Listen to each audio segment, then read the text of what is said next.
문자 그대로만 이해해서는 부처님의 말씀을 제대로 다 이해했다고 할 수 없습니다. 그래서 이제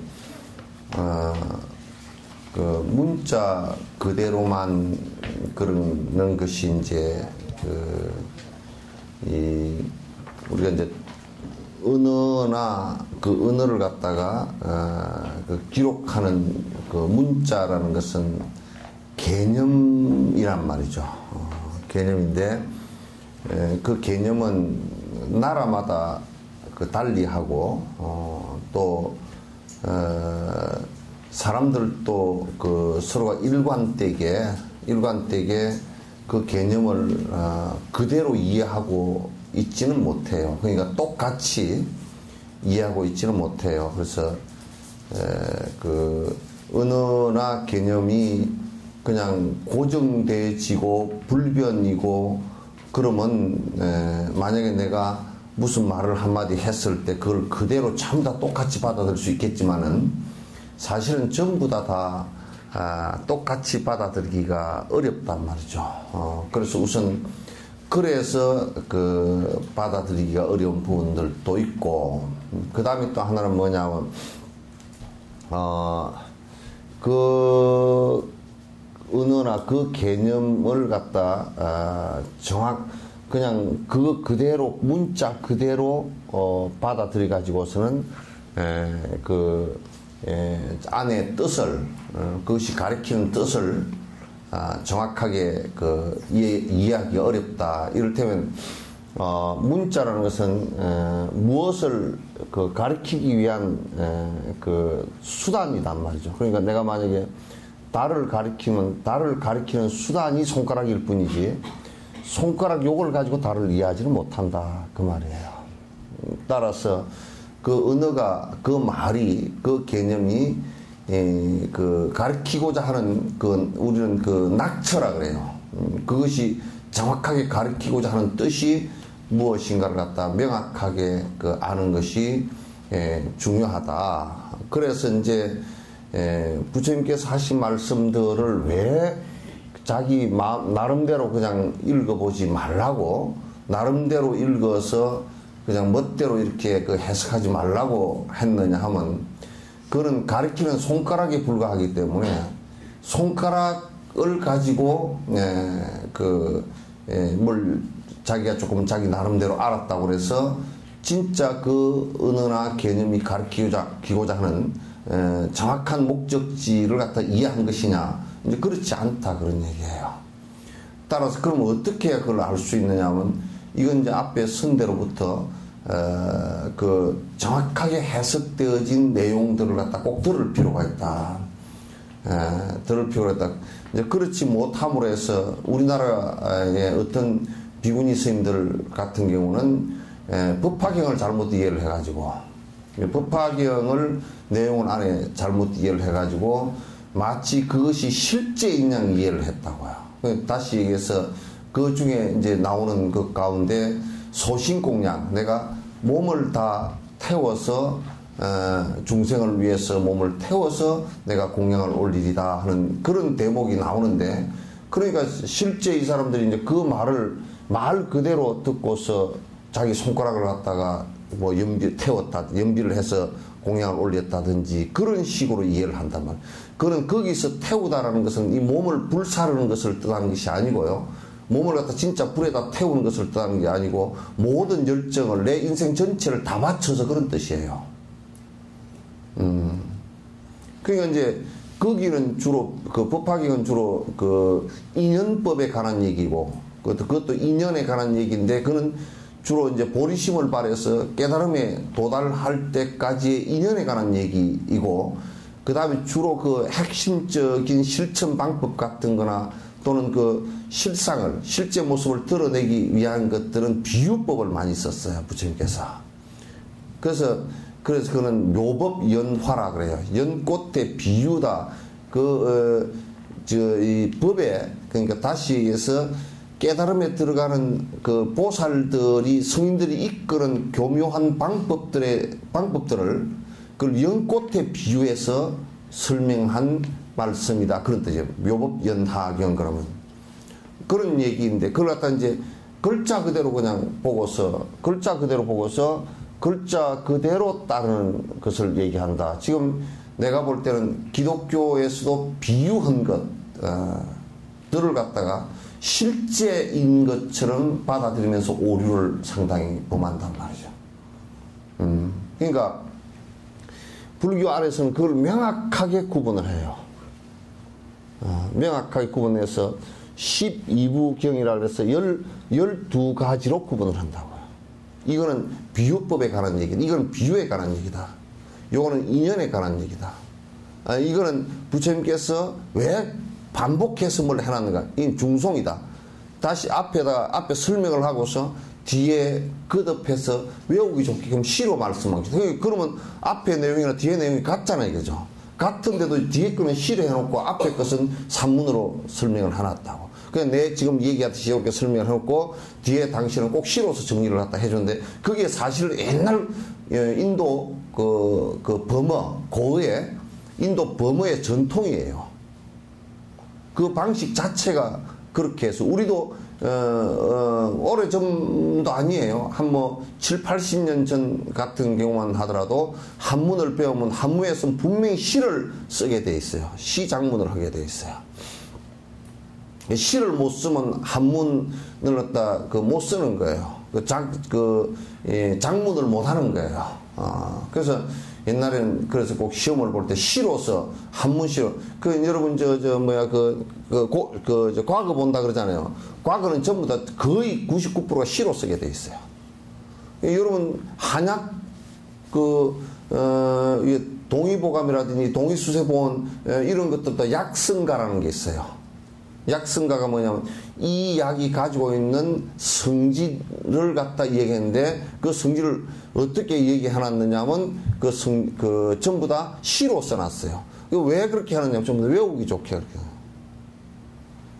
외우기 좋게. 그러면 이를테면 중송을 해놨다든지 또는 송을 해놨다든지 이렇게 해서 이거는 요의경이라서 이거는 그 실제 모습, 깨달음의 실제 모습, 실상의 모습을 그냥 비유나 인연 이렇게 약간 돌려서 얘기하자고 직선으로 바로 얘기하는 것도 있고, 이건 불효이라 그래서 이건 상대법으로 얘기하는 것도 있고. 왜냐하면 술 먹는 사람한테는 술 먹지 마라, 술은 좋지 않느니라. 이거는 뭐냐면 상대법이에요. 술 먹는 사람한테만 얘기하는 거야. 술 안 먹는 사람한테는 그 얘기 필요가 없는 얘기란 말이에요. 그렇잖아요, 그죠? 그래서 이제 불효의 경도 있고, 그걸 전부 다 불경은 100% 그걸 구분을 다 해놨어요. 아주 그 경을 배우면서 전부 그 내용을 갖다 정확하게 구분을 하게 해놨는데, 그런 것을 구분을 못하고 우리 한국 불교 같은 데서는 이를테면 전에 그 불교 라디오에서 천수경이 최고의 경전이고 다른 것은 전부 다 천수경의 아래 경전이다. 요렇게 또 막 그 헛소리를 갖다 해사는 사람이 많아. 그 최고의 경이 아니거든요. 천수경은 그 사마타 간세음보살 산탄을 가지고 연불 사마타를 이루기 위해서 해놓은 대단하니까 그게 핵심이에요. 핵심이지 다른 뜻이 있는 것은 아니란 말이야. 그런데 그게 최고의 경이다. 다른 것은 전부 다 천수경 이하이다. 라고 얘기한다 그러면 망발 가운데 대망발이 되어버린단 말이야. 그래서 우리가 이게 문자 그대로만 이해해서는 부처님 말씀을 제대로 이해할 수 있다고, 이해한다고 볼 수 없어요. 그래서 이 문자를 통해서 스승에게 문자 속에 들어있는 그 내용들을 갖다가 스승에게 명확하게 분석을 해서 배우는 것이 초기에는 배우는 것이 좋다. 그 뜻을 모르면 안 된다. 그런 얘기예요.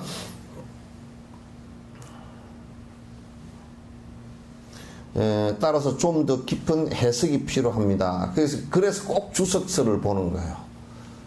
해석서를 꼭 보는 이유가, 우리가 경을 여러분도 건강경을 갖다가 아무리 읽어도 사실은 건강경 안에 주석서를 정확한 주석서를 본 것, 평생 읽고 평생 자기 나름대로 분석을 했다 손치더라도 주석서를 한 번 본 것, 한 번 그 스승에게 들은 것만 못하단 말이에요.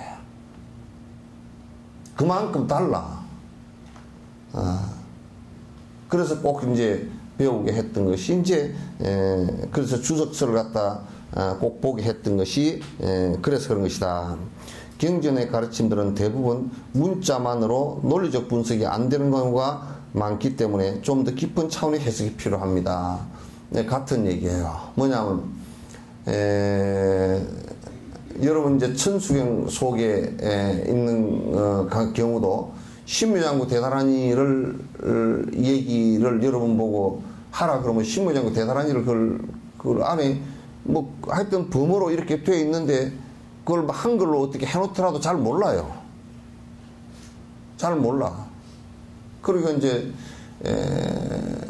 누가 그러더라고. 뭐 전에 어떤 스님이 좀 농담 비슷하게 그런 얘기를 했어. 나모라하 그러면 귀합니다 그런 뜻이거든. 여러분 처음에 나모라 그러겠죠, 그죠? 나모라 그러면 그건 귀합니다. 드나따라야야 나모 아리야 로키 테스와리야 보디사트바야 마사트바야 마까로니까야 옴 사르바 이게 나오죠, 그죠? 근데 나무라면 귀합니다. 로따야야 삼보에 귀합니다. 나무 아리얼로키 테스와리야 보디사트바는 간세모스는 귀합니다. 그러니까 안에 내용이 제일 앞에 삼보의 기이고 안에 뒤에 내용은 그 안에 내용은 전부 다가 관세음보살께서 32영신을 한 것에 대한 찬탄과 기예요.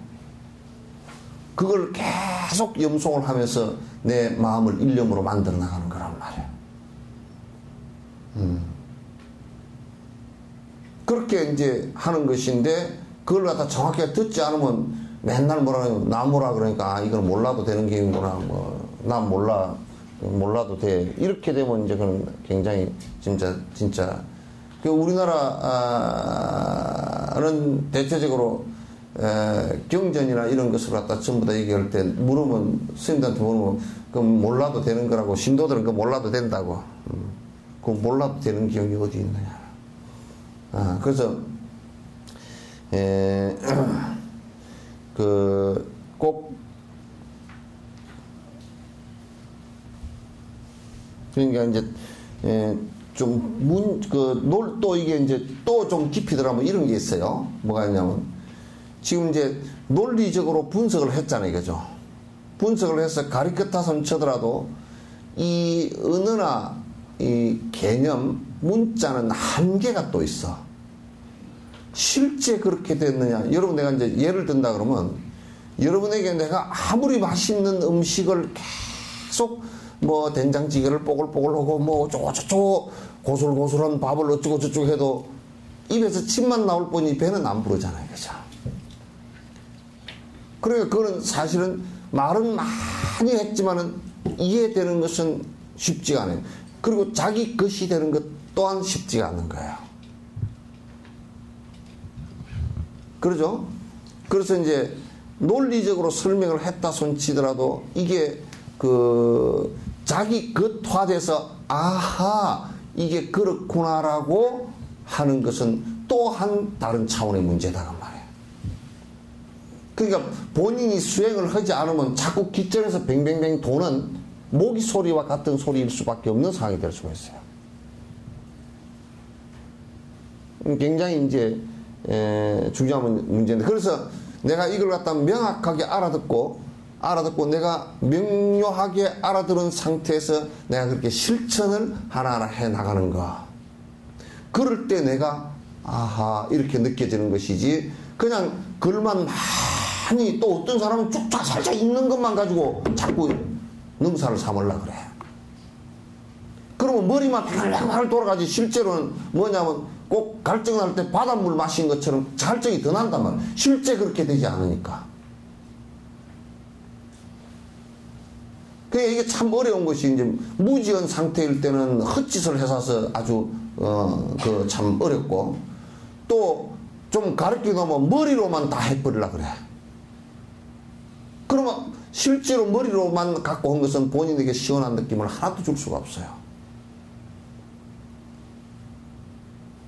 요즘 사람들을 접하면서, 요즘 젊은 사람들을 접하면 한결같이 머리로만 뱅글뱅글 해버리고 술 안 먹는 일 그거 하나도 실행을 못하는 거예요. 이게. 굉장히 아쉽고 이제 한심스러운 일들이 이제 많지.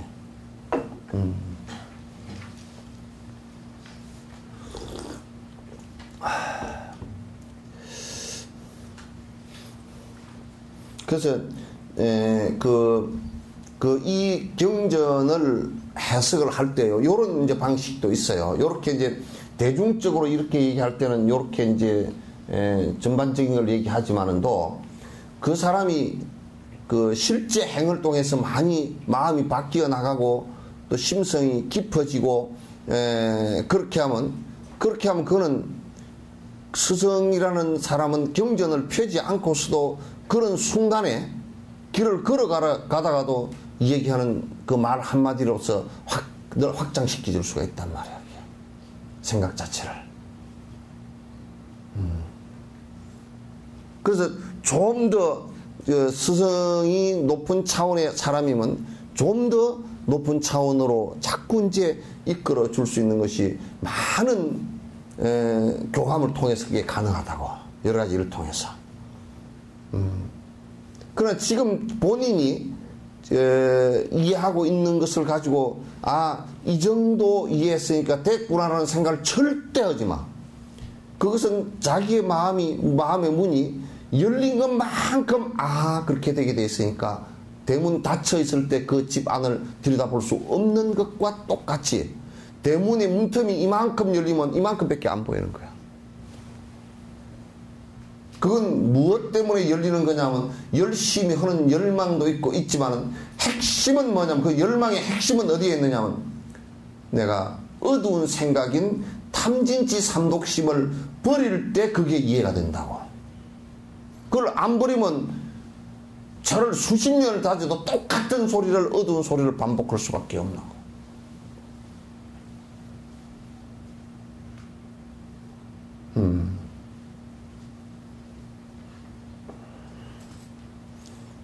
아시겠죠? 12사람밖에 왜 대답을 안 해?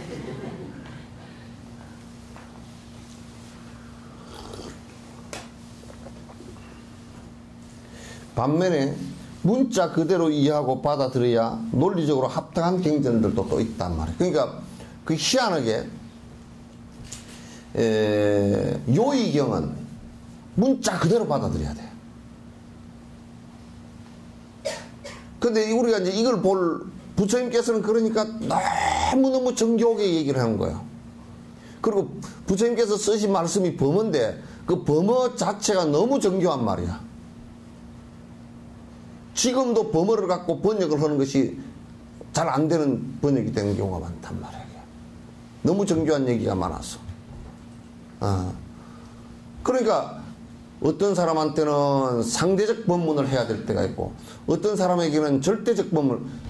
이제 가습존자는 이런 또 그 시현 대중이었던 보살, 간세모살이나 이런 분들한테는 법문 자체가 직설 법문이야. 바로바로 직방적으로 바로 얘기를 하게 해놨단 말이야. 그런 얘기들은 요의경이라 그래.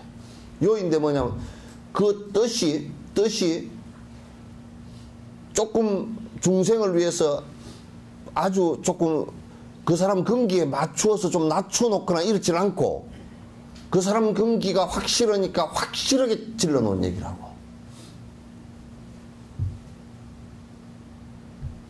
그런 얘기들은 문자 그대로 받아들여야 돼. 그러니까 이걸 구분을 못하고 어떤 사람은 문자 그대로 받아들여야 될 것을 왜곡시켜서 풀어서 받아들이고 또 풀어서 이해해야 될 것을 문자 그대로 받아들이고 이래서 혼란이 거듭되는데 부처님께서는 이런 얘기들을 갖다가 아주 직설적으로 해놓은 얘기들도 있고 아주 12가지 그 그 중생의 근기에 맞춰서 거기에 맞춰서 전부 다 한 얘기를 편집을 해놓은 것이 그 기록을 해놓은 것이기 때문에 지금 우리가 그걸 갖다 구분을 하지 않으면 오해를 하기가 아주 쉬운 것이 된다 그런 얘기예요.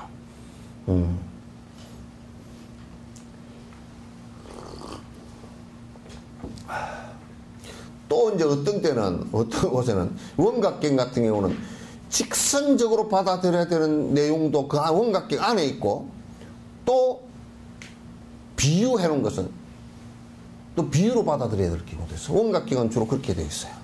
안에 이제 황금의 금에 대한 비유를 갖다 불성을 금에다 비유해서 금에 대한 비유를 갖다 해놓은 것은 그건 비유법이야. 그러나 원각경에서 그 안에서 이제 원각은 두려시 깨닫는 것은 그 심성이 청정함에 있으니 그 마음에 욕심을 전부 욕심뿌리가 다 사라진 데 있으니 이런 얘기는 그냥 직선으로 바로 받아들여도 된단 말이에요.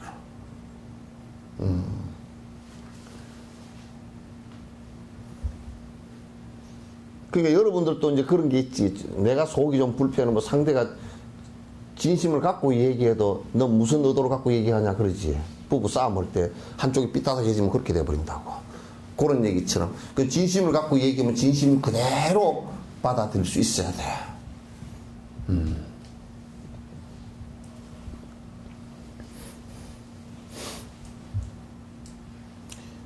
어떤 부분은 문자 그대로 이해하고 어떤 부분은 해석이 필요할 때도 있다. 해석하지 않으면 끝도 없이 반복되는 개변이나 희론에 빠지는 경우가 많습니다. 희론이라는 것은 뭐냐면 이건 관념론을 얘기하는 거예요.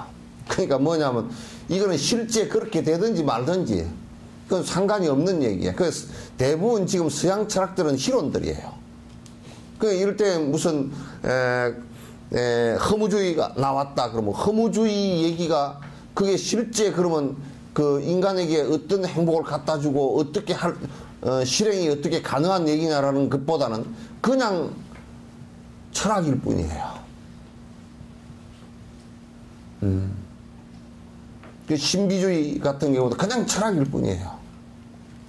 그런데 그 철학대로 만약에 사람이 산다라고 했을 때는 무슨 부작용이 일어날지 아무도 모르는 거라. 그건 마치 임상 실험이 되지 않고 동물 실험도 하지 않은 생약 개발한 것과 같은 거라거나.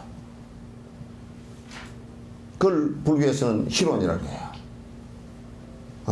임상 실험도 안 된 약을 갖다가 여러분 시중에 판매를 하면 그 약 먹고서 병 고치겠죠, 그죠?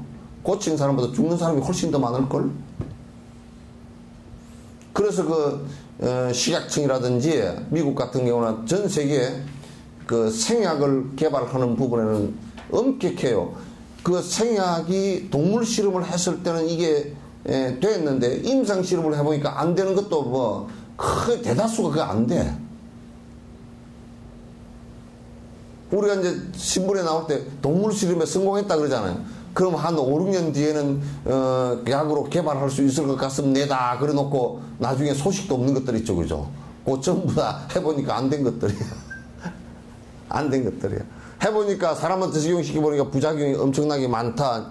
뭐 그런 얘기 아니에요, 그죠? 그 옛날에 개발된 약들도 임상 실험을 다 했는데도 그때 당시에는 그게 그렇게 그런 줄 몰랐는데 뒤에 알고 보니까 이제 그걸 적용을 놓고 한 10년, 20년 지나고 보니까 그때 이제 부작용이 나타나서 특히 유방학대 수술은 실리콘 같은 게 있죠, 그죠?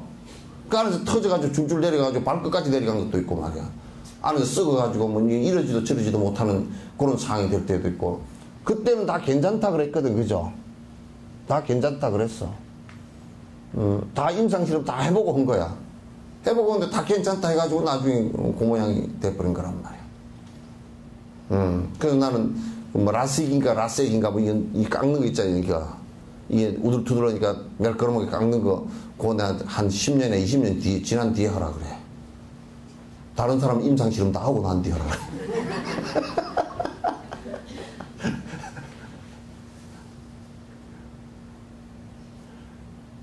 그 아직까지 지금 단기적으로는 괜찮은 것 같은데 이게 얇아졌는데 어떤 문제가 발생할지 모른다. 왜냐하면 지금 여러분 지금 이 눈 가지고요 영하 20도 30도 되는데 가면 눈이 다 눈이 찬바람 때문에 눈이 시리거든. 그러면 추운 지방에 사는 사람들은 눈이 어떻게 진화하는 줄 아세요? 이게 눈동자가요. 눈동자가 우리보다 우리는 이게 앞으로 많이 이 앞쪽으로 접근되어 있지만도 실제로 걔들 안으로 더 들어있고 눈꺼풀이 이게 창문이거든. 창문이 더 지방이 두툼해가지고 보온재를 많이 들었어요. 이건 달라. 우리가 영하 한 30도, 20도 되는 데 가서 그게 오래 노출돼서 살면 눈이 문제가 생겨요. 근데 이걸 깎았다. 그래가지고 추운 지방에 산다. 그러면 분명히 좀 얇아지고 그랬으니까 미세하게 문제가 일어날 거요. 응? 나는 그래서 눈에 쌍꺼풀 젊은 놈들 쌍꺼풀 수술 2번씩 한 놈들 나중에 늙어가지고 눈이 안 올라가가지고 누구라고 이렇게 보게 생길지 몰라. 눈꺼풀 이게 손으로 이게 윈도우 들고서 이렇게 볼지도 모른단 말이야. 왜? 이게 근육을 이게 건드려 놨기 때문에 나중에 이 힘이 빠지고 안 그래도 늙으면 이게 근육이 끌어당겨 올리는 게 이게 뭐 하루에도 여러 수천 번씩 하잖아 이게. 근데 이게 평생 그러면 막 수억만 번을 했을 건데 그게 나중에 힘이 없어가지고 들어올리는 힘도 약해가지고 축 처지거든.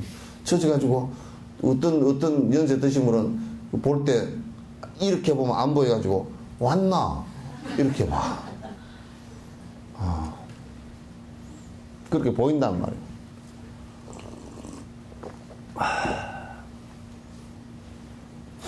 그럼 유행 따라 사는 것도 뭐 지멋이지만 남지 노래 있잖아. 응? 그 유행 따라 사는 것도 지멋이지만은 그러나 유행이라는 것은 항상 위험할 때가 많아.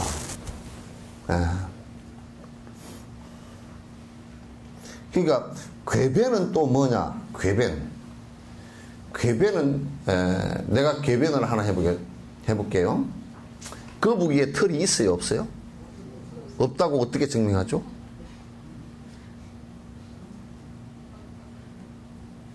거북이에 털이 없다는 걸 어떻게 증명하지? 예? 무화과에 꽃이 있어요, 없어요? 예? 그 있다고 어떻게 증명하지? 그게 꽃이라고 어떻게 증명할 거예요?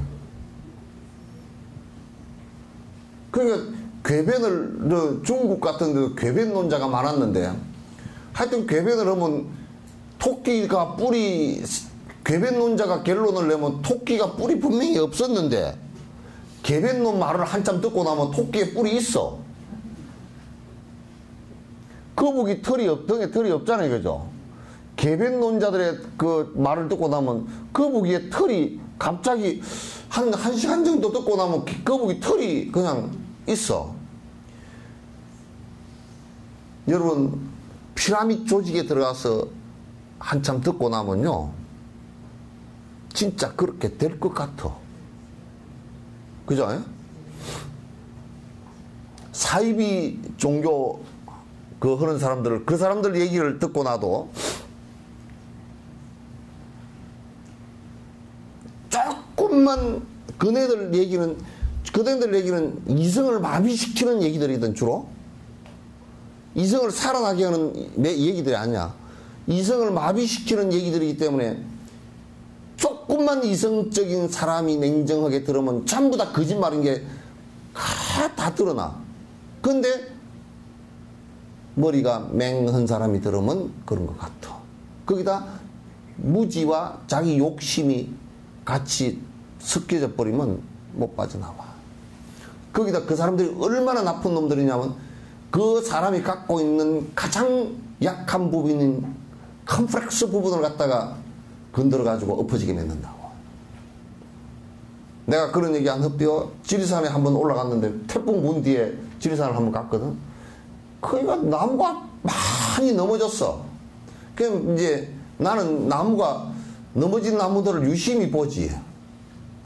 보니까 전부 다 나무가 상처가 있는 나무들만 넘어졌지 정상적인 나무는 하나도 안 넘어졌어. 무슨 얘기인지 알겠죠? 네. 사이비 종교 집단에 거기에 코를 쳐박는 사람들은 대다수가 본인에게 심각한 정신적인 컴플렉스가 있어. 정상적인 사람들은 거기에 들어가서 1시간 들어보면 나 짜증스러워서 못 들어. 제정신이 나온 사람들은.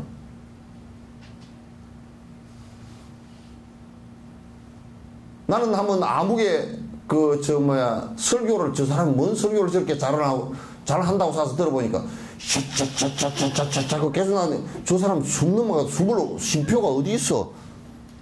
이 얘기를 들어보니까 이 얘기 전부 처음부터 끝까지 거짓말이야.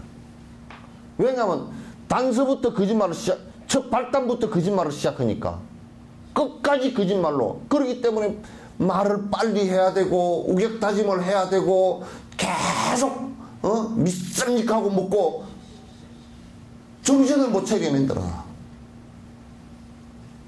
조금만 정신 차리라고 박수 치라 그러고, 조금만 정신이 들라 그러면 통성기도 하고 앉았고, 뭐.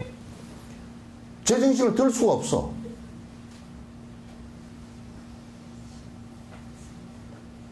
여러분은 내 말을 들으면 자꾸 정신이 새록새록 나죠?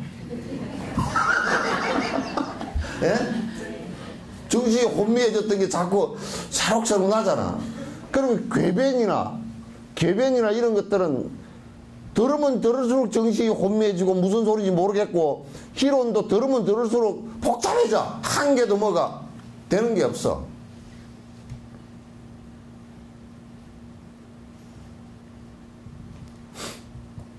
전에 어떤 놈이 와가지고 술을 먹는데 술 변명을 자꾸 하더라고. 내가 뭐 회사 생활 하기가 어렵고 어쩌고 저쩌고. 이 자식아, 하나도 안 맞는 소리 궤변이야. 너는 처음부터 아예 술 먹는 걸 전제로 했기 때문에, 없는 토끼뿔을 갖다가 전제로 했기 때문에 그 뒤에 나오는 것은 네가 아무리 내한테 이 얘기를 하더라도 전부 다 거짓말이야. 내가 그랬어. 전부 다 거짓말이야. 사기를 친 놈이 변명을 하는 것 보면 사기친 자체가 잘못된 것이기 때문에 그 뒤에 그걸 잘됐다라고 변명을 하면 100%가 거짓말이 되는 거야. 하나도 그게 옳은 말이 없어. 그죠? 여러분들도 100만원짜리 요즘은 패딩인가 뭔가 그거 사가지고 갔는데 영감한테 말하기가 좀 곤란하니까 이거 세일을 하는데 가짜 상표야. 이건 가짜 상표인데 가짜 상표를 뭐라 그래? 짜가 말고 짝둥이라 그러지. 짝둥인데 그냥 내가 하나 샀어. 근데 짝둥이는 30만원 주고 샀어. 그 70만원 쏘겠거든. 그 다음부터 하는 얘기는 전부 거짓말이야. 그죠? 그 다음부터 하는 얘기는 무슨 얘기를 해도 그 옷에 관한 것은 거짓말이야, 전부 다. 왜? 콩씨라고 알고서 뿌렸는데 팥씨를 뿌려놓고 그 다음에 순이 난 것부터 전부 다 팥순이고 팥꽃이고 팥깍지고 팥이고 전부 다 팥이지. 그건 전부 콩이. 콩 비슷한 것도 없어. 종교도 전제가 거짓말이면 나머지는 전부 다 거짓말이야. 그렇게 비슷하게 옳은 말도 있는 것 같은데요. 그렇지. 그렇게 따지면 말이지. 그렇게 따지면 자기 부모를 죽이고서 칼을 들고 피를 흘리고 서 있어도 옳은 부분이 있다라고 인정하면 옳은 부분이 하나 있을 수 있어. 그렇게 따지면. 그러나 전제가 잘못된 것이면 아예 이제 아기를 못 낳는 분을 갖다 성녀라 그래. 돌석자 써서 성녀라 그래. 성녀의 아들이 죽어서 장례를 지냈더니 장례 비용이 많이 들어가고 슬퍼서 참 눈물이 납디다. 그런데 그 뒤에 말이 전부 다 거짓말이죠. 성녀는 아들이 없고, 그러니까 죽을 리가 없고, 죽을 리가 없으니까 아들이 없는데 죽을 리가 없죠. 장례를 치를 리가 없고, 돈이 많이 들어갈 리가 없고, 슬플 리도 없죠. 전부 거짓말이야. 그 우리가 불교를 공부하는데 그래도 어떻게 기도를 하면 수능 점수가 올라가는 게 조금 있지 않을까요? 아니야, 그거는 인과법의 작은 법에 처음부터 안 맞는 말이기 때문에 아무리 해도 거짓말일 뿐이야. 처음부터 끝까지 거짓말일 뿐이야. 근데 그 거짓말을 가지고 계속 우기면 뭐가 되죠? 그래서 돈 받아보면 뭐가 돼? 사기꾼이지 뭐. 사기꾼 성이 뭐요? 사시야.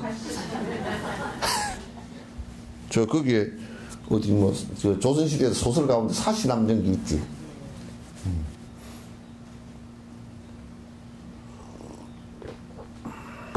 그렇게 되면 안 돼. 그래서 그런 궤변과 그런 희로는 간단하게 말해서 그 이론대로 실제로 행했을 때 전혀 어떤 결과가 나올지 모르는 것들이야. 실험되지 증명되지 않은 방법 이론들을 갖다 희론이라고 그래.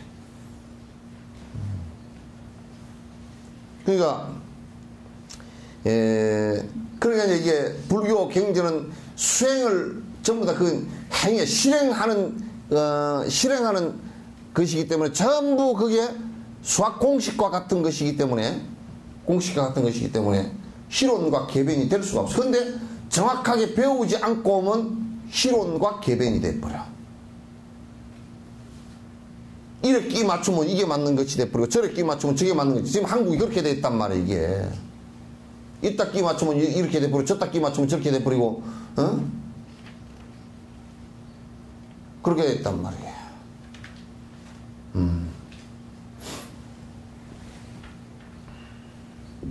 그 이제 저번에 어떤 스님들이 왔기에 내가 그 물었어. 무념이라는 게 뭡니까? 하고 내가 그냥 교학적으로 얘기합시다. 무념이 뭡니까? 없어는 묻자 생각님자? 그러니까 생각이 없는 거 아닙니까? 생각이 없으면 그러면 요런 거요. 그랬더니 그 선을 참선해서 요렇게 된다는 뜻이요. 그랬더니 그거 아닌 것 같던데요. 그럼 뭐요? 무념이?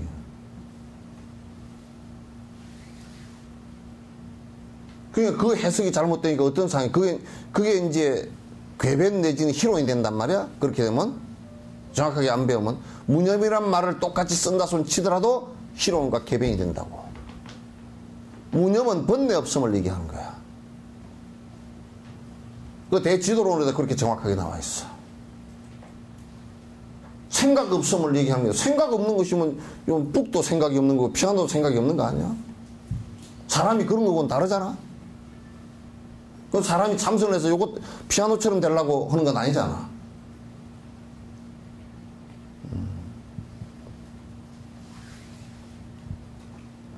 그래서 이제 개변이 되거나 그렇게 되면 안 된단 말이야. 희론이 되거나 개변이 되면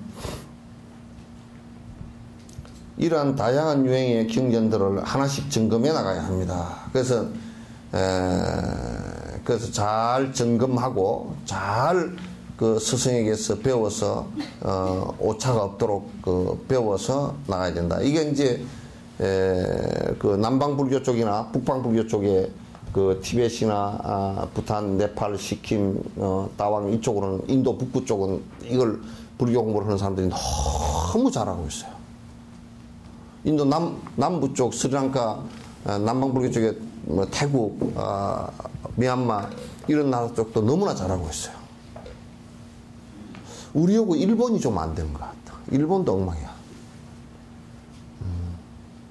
일본도 그게 전부 뭐냐면 유럽에서 배워와가지고 실정학이라 그래서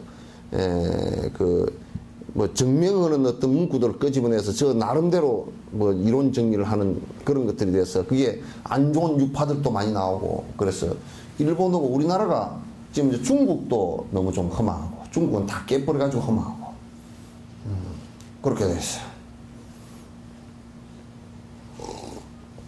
이것은 불교 공부에 있어서 중요한 것이 논리적 분석이라는 것을 말해주는 단편적 제입니다.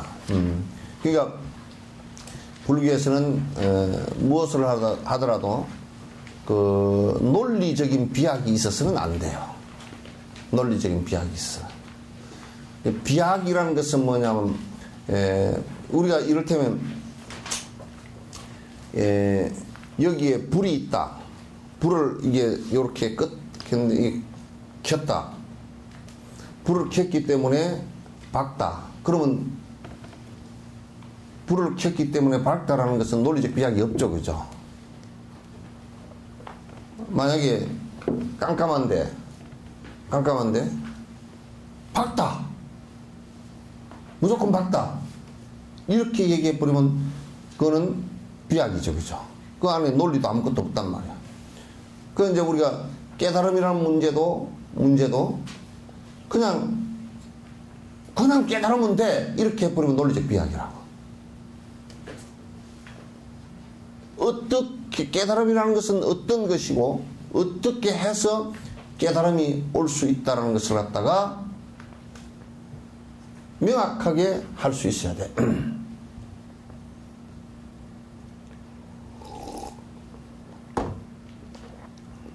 그래서 그 이제 불교는 논리학이 인명 논리라는 게 있어.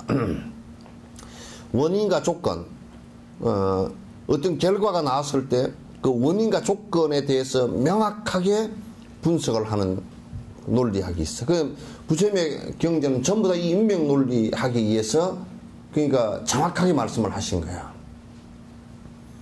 우리가 이런 걸 알 수 있죠. 산넘에 연기가 난다라고 했을 때 지금 내가 불을 보지는 않았죠, 그죠? 그러나 그 뒤에 불이 있다는 것은 짐작할 수 있잖아요, 그죠? 근데 연기도 안 나고 아무 지금 내가 본 것도 아니고 그럼에도 산 밑에 불이 있어. 그건 우리가 알 수 없는 거죠, 그죠? 우리가 어떤 사람이 위성으로 관측을 했는데 불이 있더라. 그럼 관측해도 본 거 아니에요, 그죠? 위성으로 본 거란 말이에요. 그러면 이제 내가 직접 불을 보지 못했어도 연기가 올라오는 거 보니까 그 밑에 불이 있구나 라고 할 때는 그건 연기를 비교해서 불이 있음을 안다. 그래서 그걸 비교해서 사유하는 것이다. 그걸 비량이라 그래. 그 인명 논리학의 비량 같은 것이, 그래서 이제 불교는 이걸 많이 이용을 해요.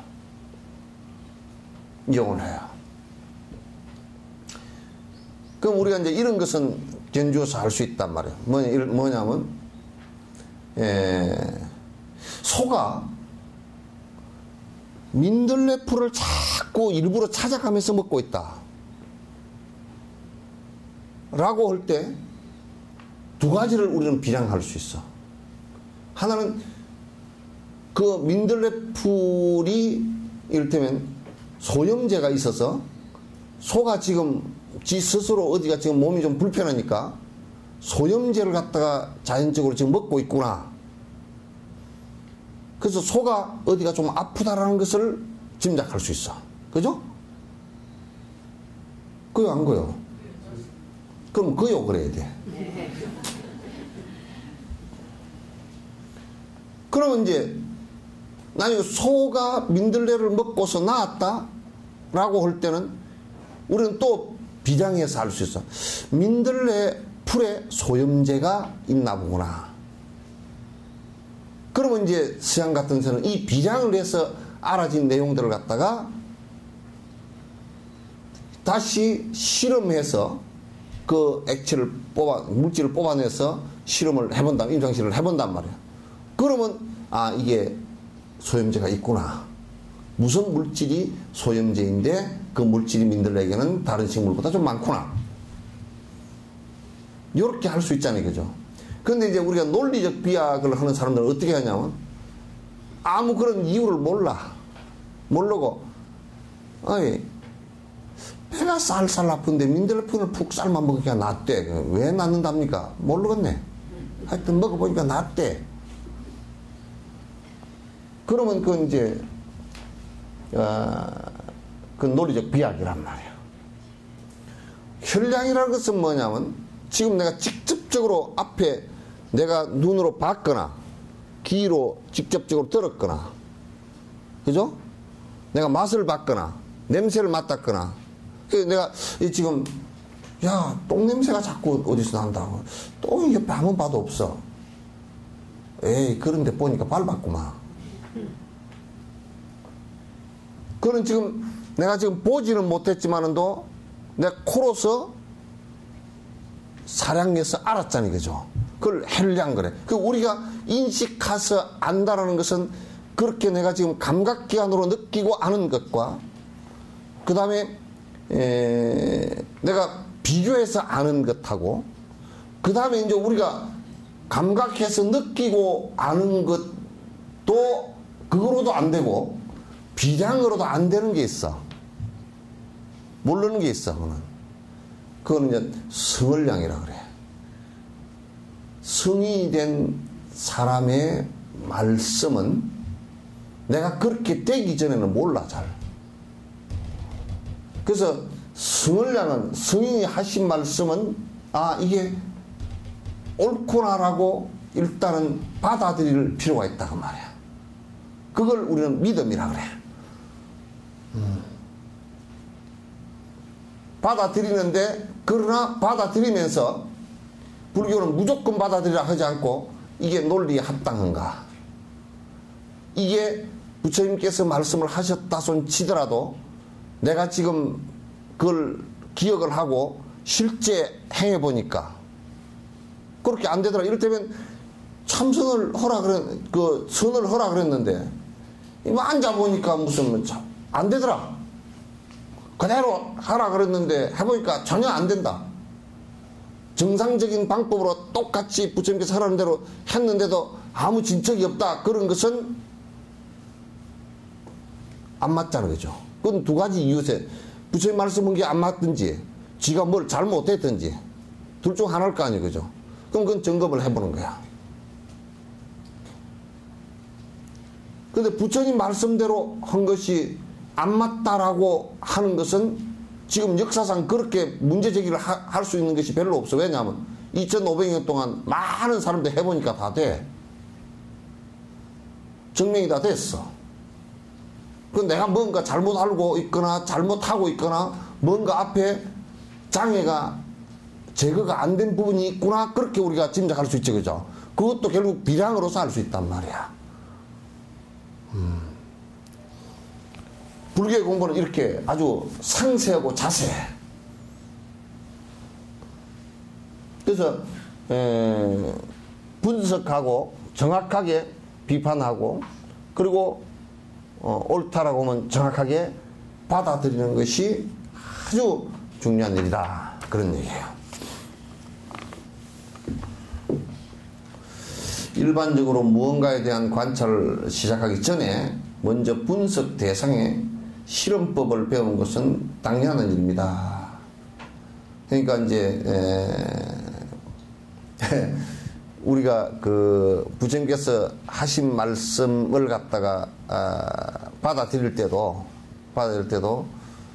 이 말씀이 옳으냐 옳지 않느냐를 갖다가 정확하게 분석하고 받아들일 필요가 있다.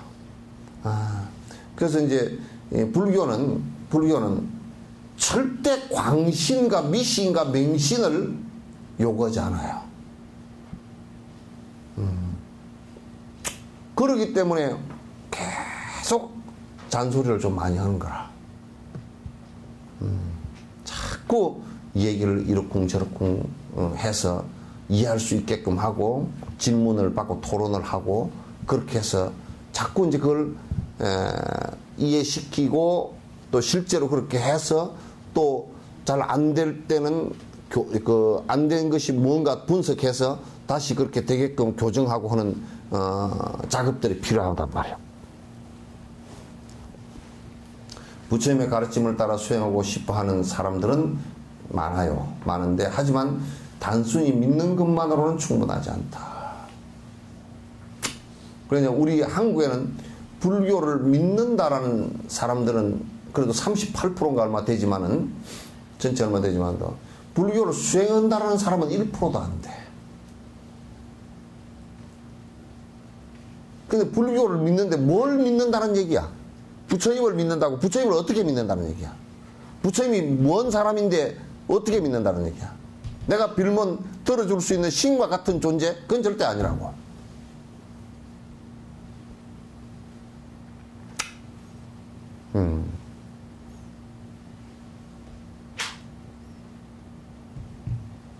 그러니까 그렇게 믿는 것은 불교의 믿음이 아니에요. 그거는 무당부닥거리도 그렇게 할 수 있고 다른 신을 믿는 종교들도 다 그렇게 할 수 있잖아요. 그죠? 그 무당부닥거리 한테 가서 구설을 했다. 왜 했다요? 집안이 뭐 우환이 있어가지고.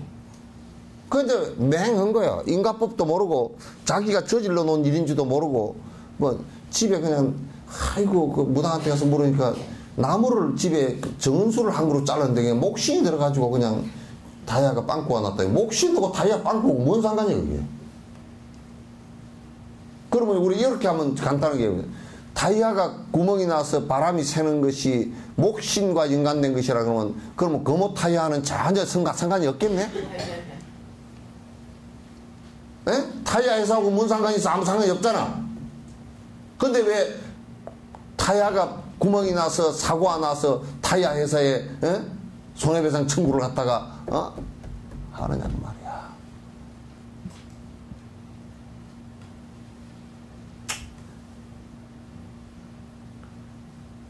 그런 희한한 미신을 갖다가 뭔 미신이라는 게 뭐냐면 뭔지 몰라 안개속 같은 거야. 그러니까 뭔가 막연하게 뭐가 있을 것이다 이렇게 믿는 거란 말이야.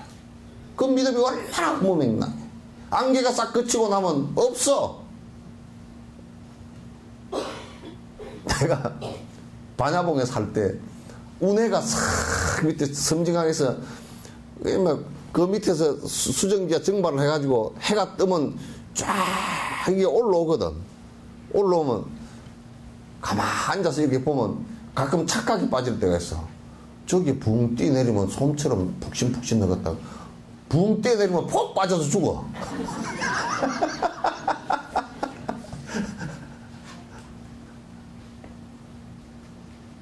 그거는 시인들이 거짓말을 할 때나 쓰는 것이지 시인들이 뻥튀기 해가지고 저 운해는 아름다워라 뭐 뛰어내리면 그냥 푹 안아줄 것 같은 하나도 안 안아주고 쏙 빠져가지고 밑에 땅에 떨어져서 아주 일본말로 곤이약고가 돼서 죽을 거란 말이야.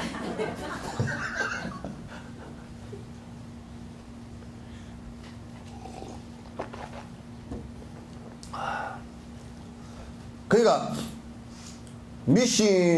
인과를 정확하게 믿지 않고 막연하고 뭔지 모르게 믿는 것은 그건 불교에서는 절대 용납을 안 하는 거야. 그 불교에서는 절대 용납을 하고 안 하는 것인데 왜 불자들이 그런 엉터리가 많은지 몰라.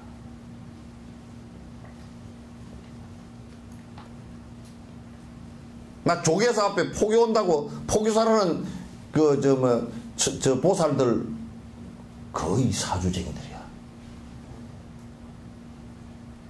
또 이 얘기 나가면 뭐 조계사 신도들이 나한테 항의할지 모르지만 오라 그래.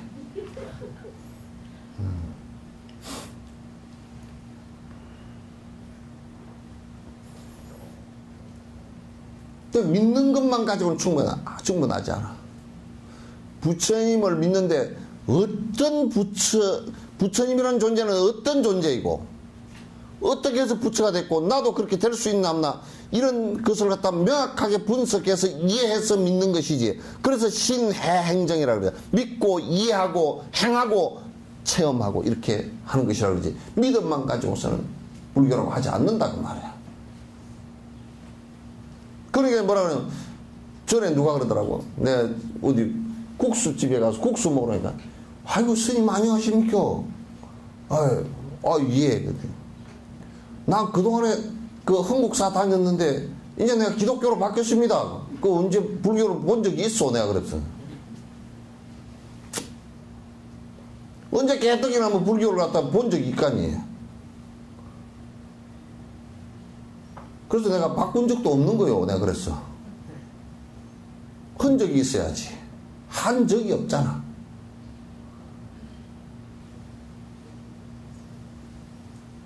기독교에 가서도 그런 믿음을 갖다 그 사람들한테 강조를 한다 그러면 어느 날 또 재미가 없으면 아이고 나 다 때려치웠어 그럴 거 아니야. 그래서 내가 그랬어. 때려치우지 말고 다니시오. 나중에 안개가 그치고 난 뒤에는 눈이 다 이것저것 보여서 그게 그 어디 가서 손잡을 곳도 없을 거니까 그 안개 그치기 전에 그냥 쭉 살자 부지런히 다니시오. 내가 그랬어. 뭔 말인지 알아들을지 몰라. 응?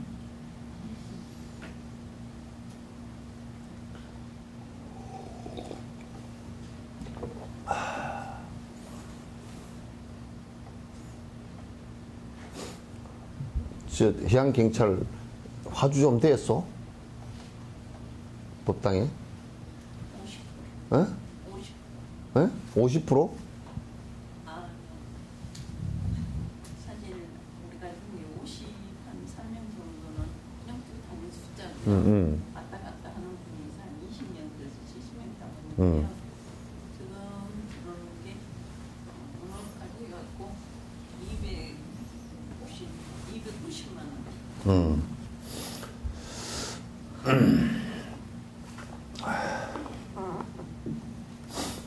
그래서 이제 믿는 것만 가지고는 충분치 않다. 신앙은 이성을 바탕으로 꼭 해야 된다. 이제 믿음이라는 것은 이성을 전제로 하지 않고서는 안 된다.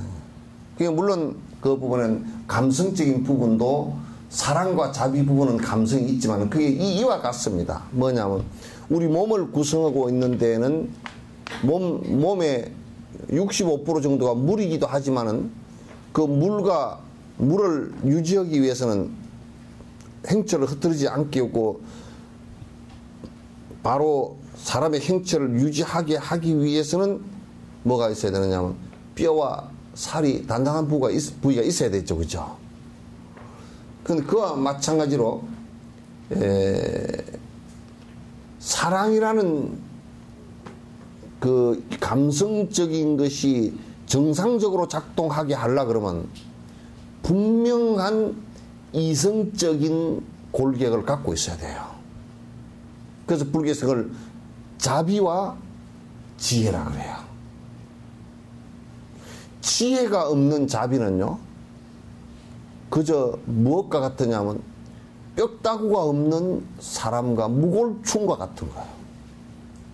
그래서 여러분도 자녀에게 사랑이 80% 90%고 이성이 10%밖에 안 되면 그 자녀는 분명히 과잉보호로 뼈가 10%밖에 없는 사람이 되게 되어 있어요. 우리나라 엄마들은 이게 너무 비약을 많이 하고 그 감성적인 것이 너무 강해서 비약을 많이 하고 자기 자식에 대해서는 무조건적인 것이 있어서 이성적인 것을 잃기가 쉬워요. 이성을 잃기가 쉬워요. 나는 내가 우리 어린이집 그걸 하면서 항상 느끼는 것이 첫 번째 엄마들이 애들 데려다 놓고 거의 99%는 지 애는 천재인 줄 알아요. 아이고 정신병자들 같아. 천재인 줄 알아. 그 천재인 줄 안 것이 꿈을 깨는 것이 언제쯤 되느냐면 중학교 3학년에서 고등학교 들어갈 때쯤 되면 1차로 깨고 고등학교 3학년에서 대학 들어갈 때쯤 2차로 깨고 그것까지는 그래도 믿음이라는 것은 덜 져버리는데 시집 장가 갈 때 정도 되면 믿음까지도 져버리게 되어 있어요. 그 안에는 전부 다 명태 껍질이 씌어가지고 그저 그냥 이게 눈이 뿌에가 안개 속이 돼가지고 안 보이고 그저 내 자식 그런 게 객관적으로 볼 수 있는 능력이 아무것도 없어. 무골충같이 돼버렸어. 그러니까 지금 부모들이 뭐 학부모 연대 뭐 그래가지고 학교에 뭐 요구하고 교육청에 요구하고 뭐 요구하는 사람들 보면 그 요구하는 안에 내용들을 보면 어이구 무골충들 그래. 너무너무 이기적이고 너무너무 강력 접착제 같은 소리만 해. 객관적인 얘기가 하나도 없어. 그래서 세상 살아나가는 것도 이성적인 머리가 굉장히 필요하고요. 특히 한국 우리 그 분들은 이성적인 것을 갖다 보완하기 위해서 부단히 좀 노력을 해야 돼요. 그럼 만약에 자식을 얘기할 때, 아니, 우리 애기는 있지 않은가. 수학이 잘 공부가 안 되고, 애가 노래하고 춤만 좀 좋아한다네. 그럼 노래하고 춤만 좋아하고, 그 이제 그렇게 객관적으로 얘기할 수 있는 능력이 별로 없고요. 어떻게 얘기하면, 우리 애기는요, 딱 극단이 나와버려. 저게 공부는 안 하고 춤만 좋아합니다. 이렇게 되거나. 이제 완전히 춤만 좋아하는 것, 이제 공부하는 것을 포기를 한 사람은 뭐라 그러냐면, 우리 애가 춤을 참 잘 춰요. 그래 버리거나.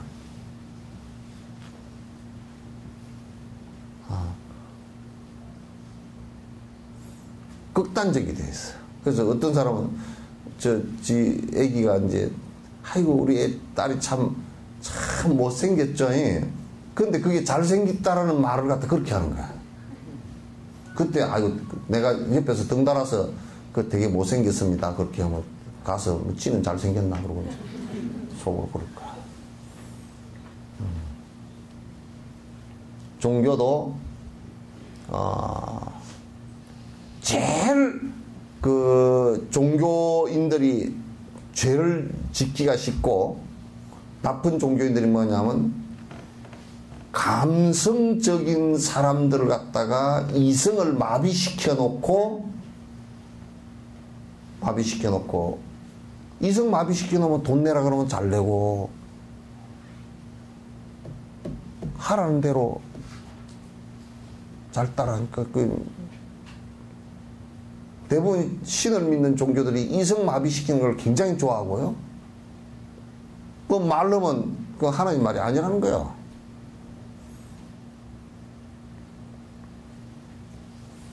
불교도요. 내가 이런 소리 많이 들어서 법회 그거 많이 할 필요 없다고. 법회 하는 것들은 야가 빠져가지고 돈도 잘 안 되고 아주 기도나 열심히 해주면 돈 쑥쑥 낸다고. 내가 봐도 좀 그런 건 있어.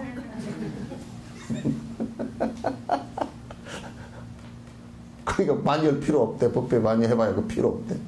왜 이성적인 부분이 돼가지고 그 별로 그 불사 아닌 것 같고 그런 데는 돈을 안 내놓거든. 그 맞거든 그게. 그러니까 이건 좀 우리가 생각을 갖다가 잘 이렇게 좀 깊이 해보지 않고서는 정말 종교의 본질을 벗어나기 쉽고 또 종교 지도자들이 이성을 마비시켜 놓고서 판단을 흐르게 만들어 놓고서 자기 그 집단적인 이익을 취하는 집단적 이익이나 뭐 잘 이성 마비시켜 놓으면 뭐 죽으나 사나 그 절에 다니고 죽으나 사나 그 교회 다니고 온리원이 되지. 그럼 그렇게 되는 사람을 나는 솔직히 해서 그렇게 되는 사람은 참 빼기 싫어요. 부지런히 공부해서 자기 판단을 하고 이게 옳고 그름을 판단할 수 있고 이게 지금 내가 해야 될 일인지 하지 말아야 될 일인지 판단할 수 있는 정도가 돼야 그게 아름답지. 그러나 이렇게 또 이 얘기를 해놓으면 어떤 상황이 벌어지냐면 요 얘기를 잘못 듣고서 자꾸 자기 이기적인 욕심을 갖다 냉정하게 이기심으로만 깍쟁이처럼 풀어나가려고 그러면 그건 굉장히 또 잘못된 거예요.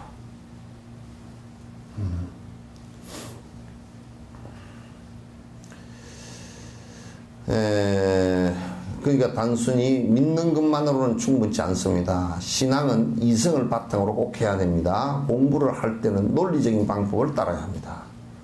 꼭 이 우리의 바른 견해를 갖추기 위해서는 비약의 견해를 비약적으로 그걸 인정을 해서 안 되고 인식을 해서는 안 되고 꼭 논리적이고 이성적인 것으로서 이해하고 기억을 해야 돼요. 그래야만이 틀리지 않는다. 그런 얘기예요. 따라서 법문을 하는 동안은 잘 집중해서 들어야 된다. 이제 하요법회는 뭐 법문을 하는 동안에 집중해서 듣는 것은 이거는 아주 앉아 있는 것하고 집중해서 듣는 거하고 요거는 정말 이제 훈련이 잘 됐어. 그건 훈련이 잘 됐어. 뭐 잠은 내가 그만 안 두니까.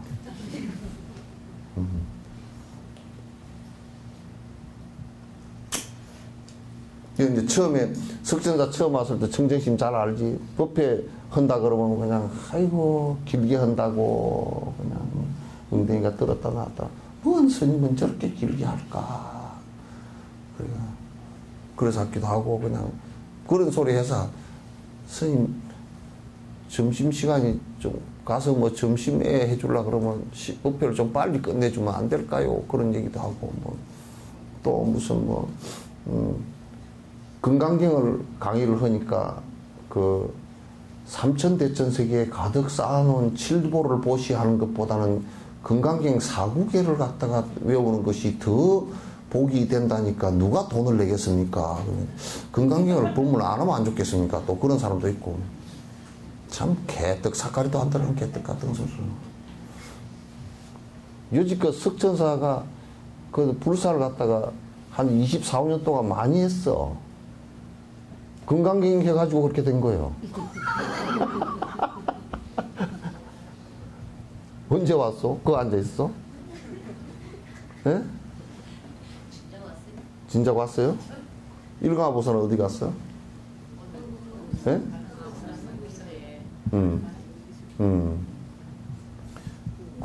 우리 노보살도 안 왔네?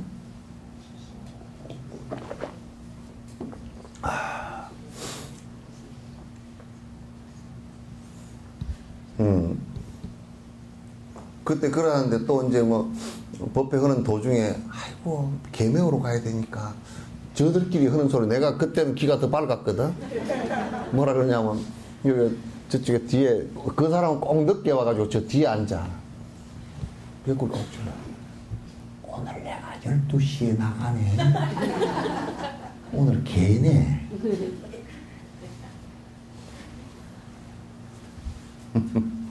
근데 요즘에는 법문 듣는 것은 그런데 집에서 그래도 앉아서 기도라도 하니까 조금씩 이제 앉는 것도 그래도 앉는 것도 좀 편하죠. 앉는 것도 좀 편해.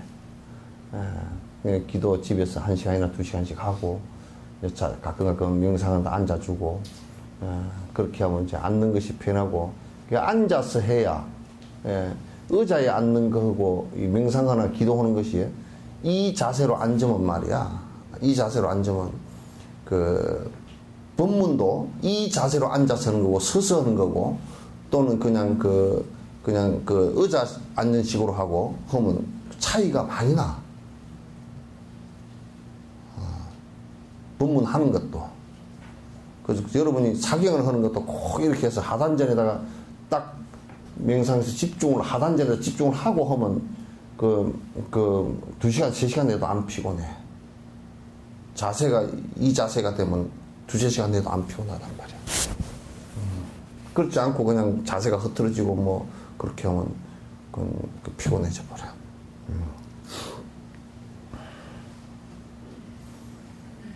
가르치는 내용을 잘 기억해야 된다. 요거는 잘 안 되는 것 같아. 준 내용이 기억이 잘 안 되는 것 같아. 왜 그러냐. 요거는 이제 외워야 되는데, 안 외우잖아. 그죠? 기억이 안 되면 내 거 아니야. 여러분이 감나무 위에 감은 아직 내 것이 아닙니다. 그 창고 안에다 따가지고 따다가 냉장고 안에 넣어놔야 내 거죠. 에? 아니 그래도 내 거 아니야. 애가 먹어보면 애 거지. 영감쟁이가 먹어보면 영감쟁이 거고. 그럼 내 뱃속에 들어와야 내게 돼. 그래 내 머릿속에 들어와야 그건 내게 되거든. 그래야 내 인식이 달라지고 내 마음이 달라지고 씨앗이 마음의 씨앗이 그게 우물터서 내 행동과 내 사유와 내 행동과 내 말이 된단 말이야. 그래야 돼. 그래서 가만 보면 보살님들 그지 말하는 거 들어보면 그 경전이 아직 머릿속에 별로 없어. 그래가지고 꼭 앉으면 아이 고추껌이 얼만가. 아이고 한 근에 6,000원 주고 샀는데 그게 고추가 참 좋대. 태양초든가. 태양초 그냥 자연 아이고 비닐하우스 속에서 말렸답디다.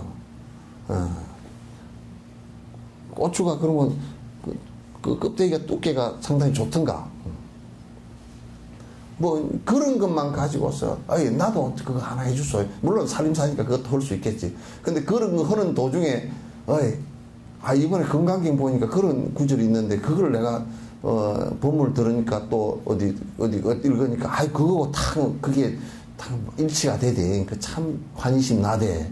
또 내가 이걸 이번에 보시행을 해보니까 그 마음속에 참 편안하대. 뭐 이런 얘기를 좀 하면 좋겠더만 그런 얘기는 안 하는 것 같아.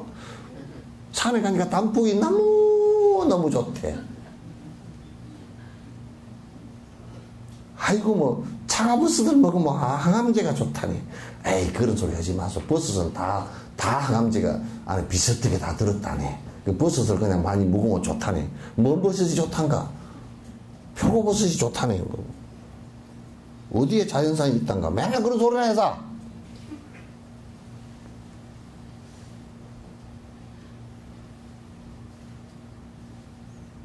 별로 재미도 없는 것을 하다.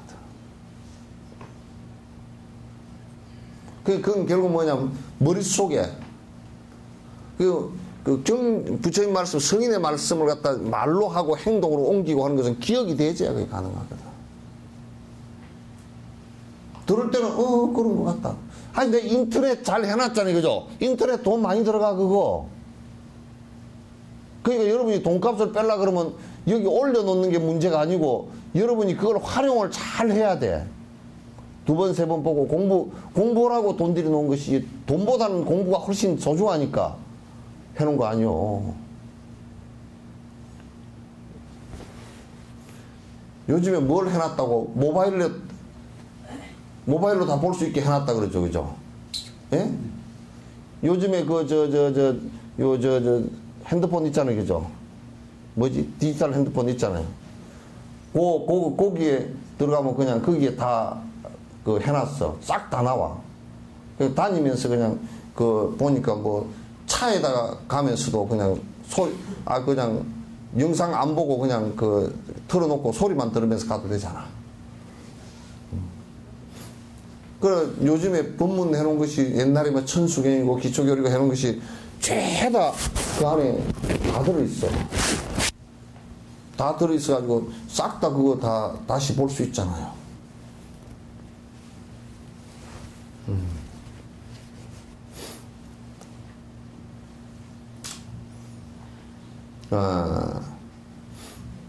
가르치는 내용 잘 기억하며 필요하다면 기록하여 나중에 다시 점검할 수 있도록 보관하는 것도 좋다. 나중에 필요하다 그러면 다시 이제 점검해서 할 수 있게끔 기록도 하는 것이 좋다. 요 가피라는 말이 아주 중요하니까 요것만 오늘 얘기합시다. 오가피 말고. 예? 그러면 먼저 가피, 즉 불교에서 말하는 법의 가피나 스승의 가피가 어떤 의미인지에 대해서 설명하겠습니다. 가피는 여러분 자신의 마음속에서 일어나야 합니다. 그러니까 이 가피라는 것이 한국에서는 극도로 오해되어져 있단 말이야. 극도로 잘못 오염되어져 있는 용어가 되어 있다. 가피는 우리가 이를테면 내가 부처님에게 빌거나 보살님, 대보살들에게 내가 공양을 올리거나 그러면 그 보살들과 부처님께서 내가 욕망하는 원하는 바를 갖다가 해주는 들어주는 것을 갖다 가피라고 생각한단 말이지. 대부분 그렇게 생각을 한다고. 그러나 그건 가피가 그렇게 될 수가 없어. 그건 인과법에 맞지 않는 얘기란 말이야. 인과법에 안 맞더라도 사실 그렇게 되는 것이냐 그러면 사실은 그렇게 되질 않는단 말이야. 내가 심지 않은 것을 갖다 거둘 수 있는 가능성은 0.00001%도 없어. 내가 심지 않고 거둘 수 있는 방법은 딱 한 가지가 있는데 도둑질 하는 일이면 돼. 그러나 인과가 오는 것은 도둑질을 할 수가 없어. 도둑질을 할 수가 없어.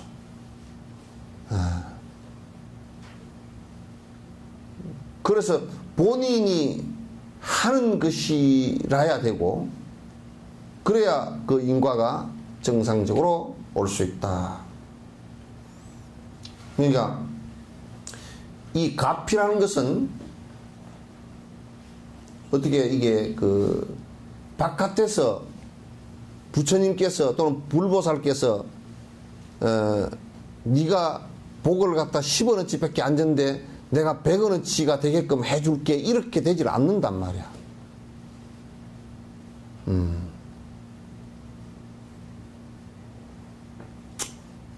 그렇게 된다 그러면 불교 자체가 없어져야 돼. 그렇게 된다고. 왜냐하면 다른 종교도 그런 게 꽉 찼는데 신을 믿는 종교들은 다 그런 거 아니야? 그렇게 된 거 아니야? 근데 그렇게 있는 데다 뭐 또 불교라는 게 끼어들어가지고 할 필요가 뭐 있어 그게? 그러나 신을 믿는 종교라고 하더라도 그게 안 되는 원리야 그게. 안 되는 원리야.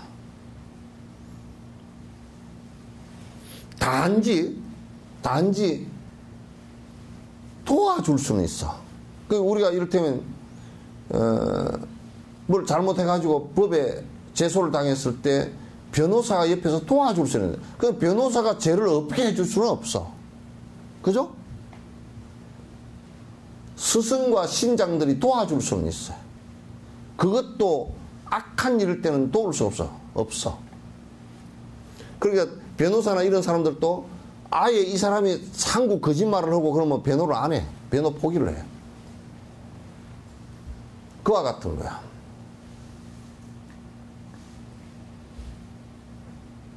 그러니까 가피는 밖에서 오는 것이 아니라 우리들 마음속에서 오는 것인데 그건 내가 예를 들어서 하나 얘기해. 내가 만약에 술을 많이 먹는 사람이다 그랬을 때 부처님 경전을 보고 부처님 가르침을 보니까 술을 먹으면 이러이러한 장애가 있다. 우선 내 머리가 문제가 생겨서 단지혜종, 기억력과 창의력과 이런 것들이 다 떨어지니까 먹지 마라. 그래서 내가 내 마음속에서 야 나는 안 먹어야 되겠구나. 그래서 안 먹게 되었다. 그래서 내가 그런 일이 이제 사라졌다. 그럴 때 부처님 말씀을 듣고서 내가 그렇게 술을 안 먹게 돼서 편안하게 되고 그로 인한 고통이 다 사라지게 됐다. 고로 나는 가피를 입었다. 그렇게 얘기하는 거야. 아시겠죠? 네. 이의가 있으면 얘기해.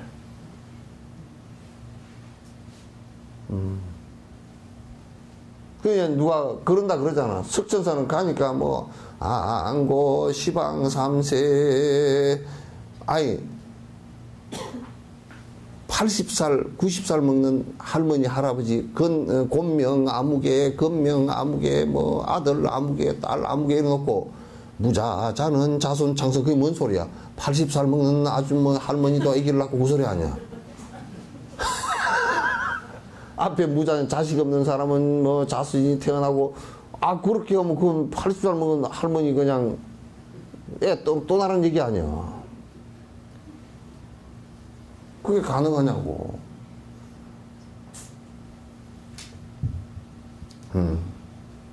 그래서 석천사는 그런 걸 안 해주니까 뭐 딴절에 다 간다고. 그런데 이제 나는 내가 양심상 내가 주지를 안 해버리고 아무것도 안 해버리는 것이 차라리 낫지. 경전에 없는 얘기를 거짓말 해가지고 쏙아먹어서 돈 받아먹을 생각은 하나도 없어. 한 개도 없어. 설사 신도 여러분이 한 명도 안 나오더라도 나는 그건 상관이 없어. 왜? 만약에 내가 은행을 제3금융권을 은행을 했다고 치면 은행에 내가 여러분 내가 우리 은행에서 여러분 저축금리를 갖다가 열리 25%를 줄게요. 그래가지고 아이고 저서 25% 준다니 그러고 가서 해놨다가 그 몇 년 만에 그 은행이 부도가 나가지고 아이고 내 돈 내놔라. 누가 갖다 줬는데?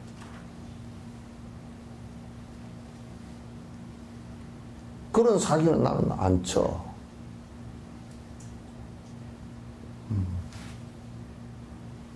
그러니까 그게 서울에서 딴 데 가려고 그러면 다 가.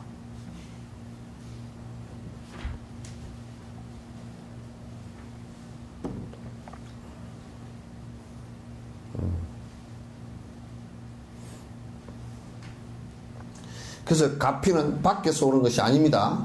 우리가 불법성 삼보의 가피나 스승의 가피를 말할 때도 가피는 밖에서 오는 것이 아니다. 내 마음과 내 업이 그분들의 가르침을 받고 내가 변화해서 내가 행복해지는 것이 가피다 그 말이야.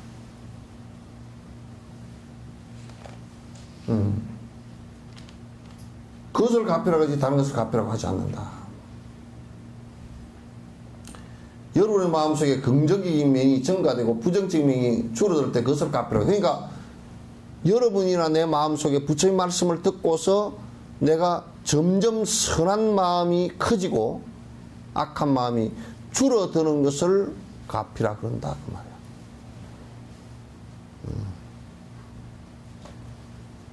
그러고 이제 오가피를 한 잔씩 마셔도 돼.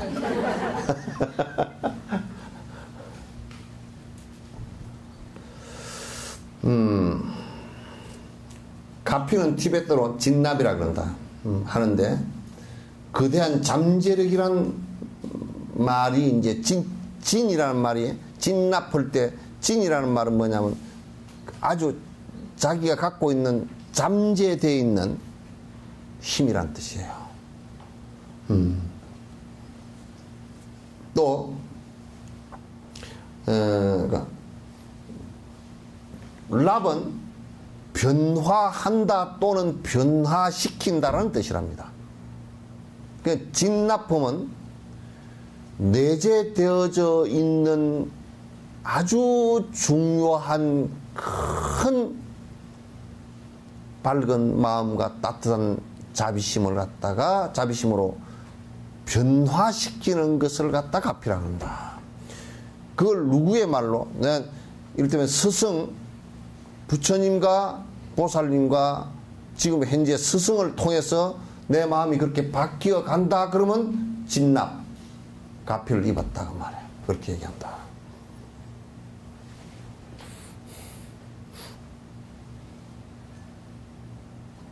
만약에 내가 뭐 이제 스승에게서 염주를 하나 받았다. 그러면 그 염주를 통해서 내가 염주에 무슨 가피가 있는 것이 아니고 그 염주를 통해서 내가 마음을 갖다가 스승처럼 점점 바꾸어 갈 수 있다면, 섭을 바꾸어 갈 수 있다면 그 스승에게 가피를 입은 거란 말이야. 그런데 우리는 아이고 나는 뭐 스승에게 가피 입은 것도 하나도 없어. 그러면 뭐 가피라도 한 잔 먹어야지 뭐 별 수 있나.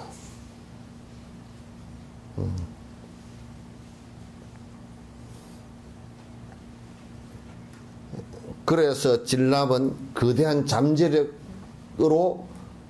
갖다가 발현시킨다, 변화시킨다라는 의미다. 그러므로 가피는 이전에 없던 착한 성품을 개발하고 이미 가지고 있는 착한 성품을 발전시킨다. 옛날에 없었던 사람이면 그 마음을 내는 것을 얘기하고 있었던 사람이면 더 크게 증폭시키는 것을 얘기한다. 그냥 전에보다는 내가 야 스승님의 가피를 부처님의 가피를 크게 입었어. 그 소리는 무슨 뜻이냐면 아이고 우리 집이 뭐 어려웠는데 그냥 부처님 가피로 그냥 그게 다 극복이 됐네 이런 소리가 아니란 말이야. 이게 집안이 어려워졌는데 사실은 내 마음은 부처님 말씀으로 더 신심이 생기고 더 확고한 마음이 생겼네. 부처님의 가피네. 이렇게 돼야 돼.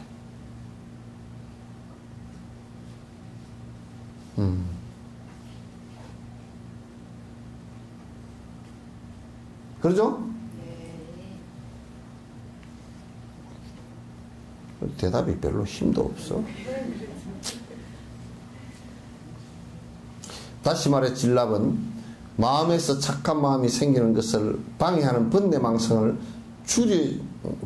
번뇌망상을 줄이거나 줄어든다라고 하는 그 자체가 가피란 말이야. 그래서 내가 욕심이 점점 줄어들었다. 참 내가 가피를 입었다. 이렇게 얘기하는 거야. 아이고 이번에 집이 안 팔려가지고 그냥 나는 석전사 주의심한테 가피를 입었네. 뭘로? 석전사 주의심이 와서 집이 잘 팔릴 거요. 그 소리 한마디 하고 왔는데 집이 잘 팔렸다고. 아 그럼 돈 좀 내놔. 그런 건 가피가 아니란 말이야.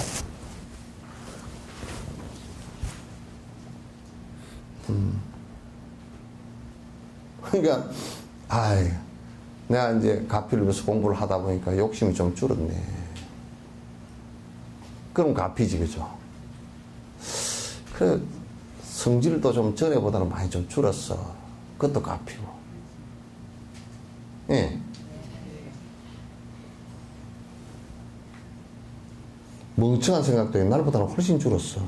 생각해보면 그때는 왜 그렇게 멍청했을까? 그것도 가피고. 전에는 내가 상당히 독한 마음을 먹고 사는데, 인감정이 들어오면 그냥 이빨이 뜰뜰 갈리고 그랬는데, 요즘에는 그냥 그런 것도 좀 사라지고, 그냥 가피로다.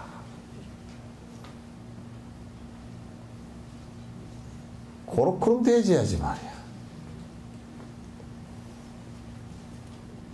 그러므로 실질적인 가피란 마음의 선한 모습을 강화하고 허물, 번뇌를 갖다 제거하는 힘, 이것을 가피라 그런다. 명확하게 정리가 다 됐잖아요. 네. 요 이상 어떻게 정리하라고? 저 어디 갔더니 저 어디 정멸봉 가서 기도를 했더니 내가 가피를 입었는데 뭔 가피야 오가피 다 못 입어. 자 끝내요. 질문 있으면 하시오.